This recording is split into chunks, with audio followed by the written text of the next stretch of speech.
Good morning, church, Facebook, and YouTube friends.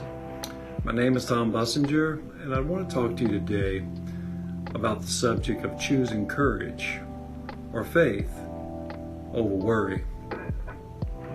With all the turmoil in the world today, like COVID, Delta variant, fires, hurricanes, landslides, wars, starvation, and the list goes on, we tend to do a lot of worrying, which brings on anxiety, stress, sleepless nights, and all kinds of physical and emotional problems. Can anyone watching this session identify with this thought? One would think that the subtle enemy of faith is greed, anger, lust, or even hypocrisy, which are all sins. But the most subtle enemy, otherwise known as the faith killer, is worry. I find that interesting. I heard someone define worry as it's a conversation you have with yourself about things you cannot change. Let me say that again. Worry is defined as a conversation you have with yourself about things you cannot change, while prayer, on the other hand, is a conversation you have with God about things He can change. So in essence, we need to stop wasting time talking to yourself or ourselves about things we have zero control over and start talking to He who controls it all. It's then you'll find this faith killer known as worry starting to diminish, and courage and faith starts to blossom and bloom. Let's see what Webster has to say about worry.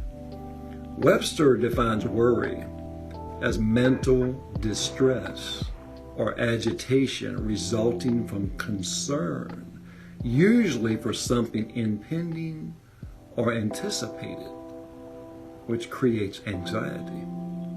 However, Webster also defines courage as mental or moral strength to venture, persevere, and withstand danger, fear, and difficulty. Let me read that again. Webster defines courage as mental or moral strength to venture, persevere, and withstand danger, fear, or difficulty. Which do you choose? Did you know that the current Gallup polls show that 60% of Americans are feeling daily stress and worry? These two words, courage and worry, are simply polar opposites. One offers negative impact and one offers a positive impact. Which do you prefer? Let me give you a few other facts relative to worry. Panic disorder affects 6 million adults, or 2.7% of the U.S. population. And then generalized anxiety disorder affects 6.8 million adults, or 3.1% of the U.S. population. Now, depression. Depression is the leading cause of disability worldwide. Almost 75% of people with mental disorders remain untreated, with almost 1 million people taking their lives each year. Think about it. Can you see in that data that the enemy of faith is worry? When the author of worry, who is the devil, can get you worrying about all the things you have no control over, you will not have time to think about courage or faith.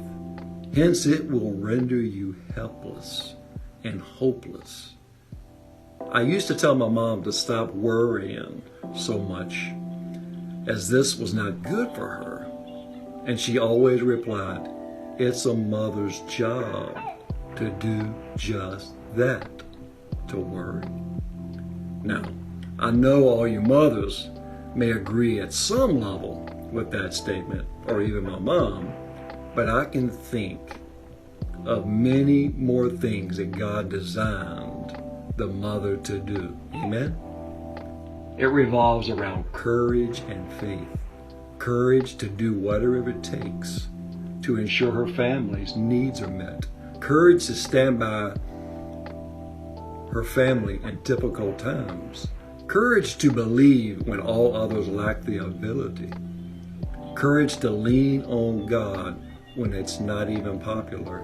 Courage to withstand danger, fear, or difficulty. My mom had the courage to take care of my dad in his last and final days, and the courage to move forward in his absence. Matthew 6:25 says, "For this reason I say to you, do not be anxious for your life as to what you shall eat or what you shall drink, nor for your body as to what you shall put on. It's not life more than food, and the body than clothing?" When I think of courage, I think about several examples amongst many, many in the Bible. I think about David. He had the courage to face turmoil that seemed to be impossible. When Saul and the other Israelite soldiers were downtrodden or beside themselves for the daily threats of the giant, David took courage to flight and fight the giant Goliath. He did not worry. Moses, he had the courage to face the past. He went back to Egypt, where his fears began. This time he went with what? He went with a quiver of courage and faith arrows, which would eradicate any form of worry. Esther had the courage to take risk her life to save the Jews from being set to the side of the alienation by Jewish law. This was an example to the whole country because of her faithful sacrifice. Lastly, I think about Peter walking on the water. Peter stepped out and done something nobody else would do because he had courage. I heard someone say, we all want to walk on the water, but nobody wants to get out of the boat. It's a lack of courage. Does this sound familiar? Joshua 1:9 says, "Have I not commanded you? Be strong and courageous. Do not be afraid. Do not be discouraged, for the Lord your God will be with you wherever you go." So in closing, are you worried about something that you're about to face? How about a new school? How about Delta variant with COVID? How about a new job? How about a new task? A new spouse? A new church? How will you eradicate worry, this killer?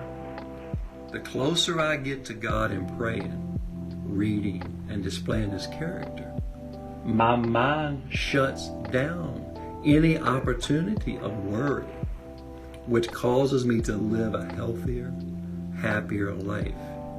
You see, we have a defense mechanism built to fight worry, and it's called courage. Have you ever noticed the courage we have when we're born? Watch a child. They are fearless. They learn to stand and walk. After many times of falling down, they get right back up. If you give a child 4 quarters to give in a church offering, they will render the entire amount They don't keep 2 quarters. They don't keep 1 quarter. They render their entire amount knowing they have no more. And the examples of this goes on and on with a child. Why? Why? They depend 100% on their parents to pick them up, protect them, and provide their needs, which creates courage. The closer they stand by mom and dad, the more courageous they are. This is how we can generate courage, right? Stand close to God and lean totally upon Him. Lastly, my friends, courage can revive your hope, deepen your spirit of belief, protect you from what seems impossible, cause you to love your neighbor, have a great night of sleep. Boy, do we all need that. Provide you with the means of income, puts food on the table, a roof over your head, and the ability to stand up for the right things when all odds seem to be against you. I hope you take something from this segment, and remember, fire-tested courage is built amongst the thorns and can stand the test of time. However, this is only possible by its author, Jesus Christ. Until the next time, be blessed.